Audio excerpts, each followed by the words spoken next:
All right, so I've lined out my 2 leaves that I've got to cut out. So I've got to do 3 cuts on this table. It will end up being a 3.5 foot side, so 7-inch total length, and with the 2 leaves right under 9 feet. So what I did was made a jig, a 0 clearance jig specifically for my circular saw, and that's going to prevent tear out and give me the cleanest possible cut without buying a track saw.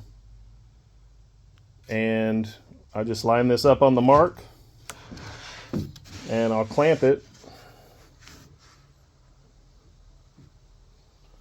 right there, and you'll see the cut is just on the side of the line.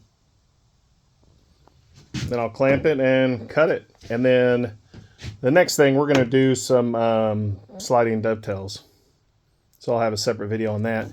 Let me know if you've ever used a circular saw jig like this. I've had several that don't have both sides, so you can still come off the track a little bit. But I really wanted something that gave me a cleaner cut. So let me know your thoughts. Thanks.